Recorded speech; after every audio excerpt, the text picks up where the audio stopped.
काटत सिर होई विकल छूट जाई तब ध्यान, तब रावण ही हृदय महू मरी है राम सुजान। जय सिया राम मित्रों, कलयुग के समस्त पापों का विनाश करने वाली श्री रामायण कथा के 6वें सोपान लंका कांड का ये 11वां एपिसोड प्रस्तुत है। अशोक वाटिका में सीता जी को नित्य के समाचार त्रिजटा के द्वारा मिलते थे।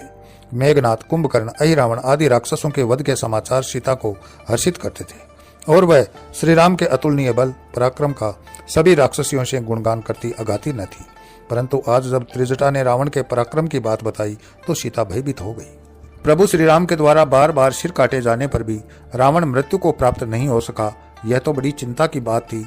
यदि वह शीश काटे जाने से मृत्यु को प्राप्त नहीं हो रहा तो प्रभु उसके हृदय को क्यों नहीं भेद देते।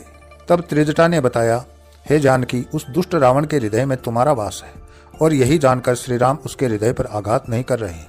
निरंतर शीश कटने से जब वह आकुल हो उठेगा तो तुम्हारा ध्यान उसके हृदय से हट जाएगा, तब प्रभु श्री राम उसका हृदय विदीर्ण कर देंगे। त्रिजटा की बात सुनकर सीता को सांत्वना मिली। इधर देवलोक में देवता चिंतित हो रहे थे। प्रभु श्री राम क्यों रावण को जीवित रखे हुए हैं, यह बात देवताओं को भय देने वाली थी। इंद्र सबसे अधिक चिंतित थे क्योंकि रावण का क्रोध उस पर इसलिए ज्यादा होगा क्योंकि उसने ही अपना रथ श्री राम की सेवा में भेजा था। देव ऋषि नारद ने सबको प्रभु श्री राम का गुणगान सुनाकर उनकी नीति, न्याय और महानता का बखान किया। श्री राम धर्म और मर्यादा के प्रतीक है। उनकी दृष्टि में शत्रु और मित्र का भाव नहीं होता।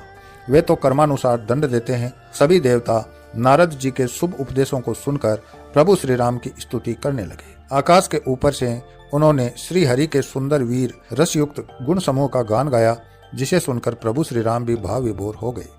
नारद मुनि ने यह कहकर कि अब प्रभु श्री राम शीघ्र ही दुष्ट रावण का संहार करेंगे, सभी देवताओं को आनंद से भर दिया। सवेरा होने पर रावण मतवाला होकर युद्ध के लिए चल पड़ा। उसने माया से एक विशाल सेना बना ली थी, परंतु नहीं जानता कि श्री राम के सामने आते ही माया स्वाभाविक रूप से उनमें समा जाएगी। अपने पिछले दिन के पराक्रम से उसका अहंकार और भी बढ़ गया था।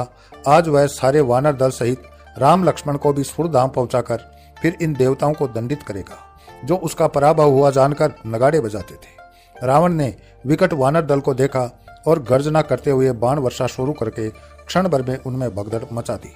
रावण अट्टहास कर रहा था। उसे शत्रु में अपना भय बड़ा ही रोमांचित करता था। इससे उसका अभिमान और उत्साह बढ़ता था। परंतु कुछ वानर योद्धा बड़े ढीठ थे, जो उससे बार बार परास्त होते और फिर सामने आ जाते थे। हनुमान और अंगद उनमें से ही थे। वे रावण को बहुत क्रोध दिलाते थे। उनकी देखा देखी अनेक वानर उसे घेर लेते तो वह खिज उठता। उनके कर्कश स्वर उसके कानों को सुहाते न थे। रावण आज इनको माया युद्ध दिखाने लगा था। वह कभी बालू, कभी आग और कभी रक्त की वर्षा कर देता। जब श्री राम ने देखा कि राक्षस राज के अभिमान ने चरम सीमा पार कर ली है तो वे अपना सारंग धनुष लेकर शिविर से बाहर आई। वहां मातली रथ के साथ खड़ा था। श्री राम रथ पर सवार हुए और धनुष की टंकार 3 बार करके देवताओं को संकेत कर दिया कि आज रावण के जीवन का अंत हो जाना है। श्री राम ने अपने दल को रणभूमि में व्याकुल होकर इधर उधर भागते देखा तो रावण को ललकारा। रावण अट्टहास करके राम की ओर मुड़ा। रे तपस्वी, कल का मेरा प्रहार सहकर भी तू जीवित है, यह आश्चर्य की बात है। परंतु कोई बात नहीं, आज मैं तुझे पत्नी वियोग से पूर्णतया मुक्त कर दूंगा। श्री राम ने उसके दुर्वचन का उत्तर बाण से दिया। वह बाण उसके 10 मुकुटों को उड़ा ले गया और रावण के केस खुल गए। उसकी विचित्र दशा हो गई।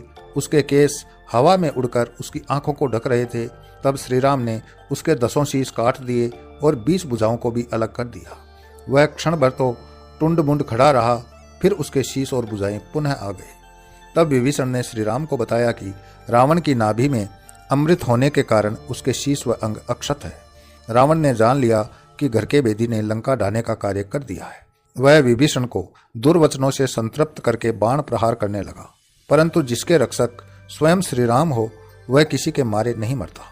रावण अब प्राणों का मोह छोड़ चुका था और अब उसने अपना पराक्रम पूर्ण रूप से दिखाकर ही मरने का निश्चय कर लिया था। श्री राम ने धनुष पर अत्यंत विकराल बाण का संधान किया। तभी चारों ओर नाना प्रकार के स्वर उभरने लगे। शियार लोमड़ियों के रोने की आवाजें लंका में भी पहुंचने लगी। वायु प्रचंड वेग से चलने लगी। रावण शास्त्रविद था।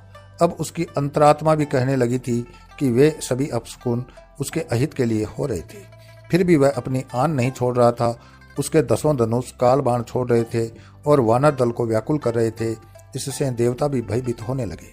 श्री राम ने जान लिया था कि अब रावण केवल शत्रु विनाश के विषय में सोच रहा है और अब उसका ध्यान संसार की किसी अन्य वस्तु या जीव में नहीं रहा। तब उन्होंने धनुष पर 31 तीक्ष्ण बाण चढ़ाकर कमान को कानों तक खींचा और बाणों को लक्ष्य की ओर छोड़ दिया।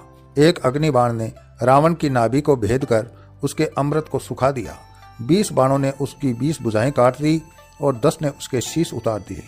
बिना सिर और भुजाओं के रावण का शरीर रणभूमि में भागा फिरने लगा।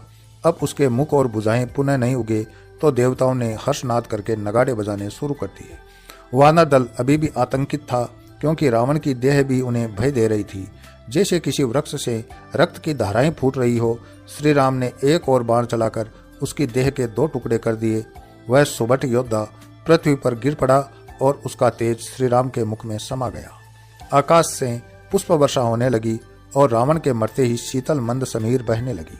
पक्षियों का कलरव गूंजने लगा, परंतु लंका में इसके विपरीत विपन्नता फैल गई।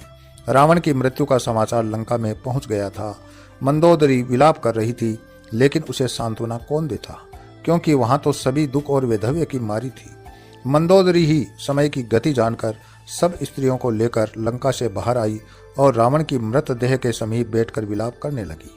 हे स्वामी, तुम्हारे बल से सदा पृथ्वी डोलती थी। अग्नि, चंद्रमा और सूर्य भी आपके तेज के सम्मुख कुछ नहीं थे। परंतु हे नाथ, श्री राम से विमुख होने पर ही तुम्हारी ऐसी दशा हुई है।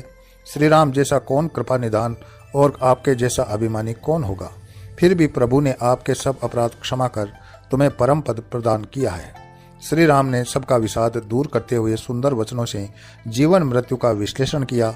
विभीषण करुण विलाप कर रहे थे। लक्ष्मण ने उन्हें धैर्य बंधाया और श्री राम की आज्ञा से रावण का विधिवत दाह संस्कार किया गया। देवताओं ने प्रभु श्री राम की स्तुति की। पृथ्वी गौ रूप में आकर प्रभु का गुणगान करने लगी। आज मैं स्वयं को पाप के भार से मुक्त जान रही हूँ। रघुकुल तिलक श्री रामचंद्र ने अपने अवतरण के उद्देश्य को पूर्ण कर लिया था। इसी के साथ मैं अपनी वाणी को विराम देता हूँ। कमेंट में जय श्री राम लिखें। अगले वीडियो में फिर मिलते हैं, तब तक के लिए जय श्री राम।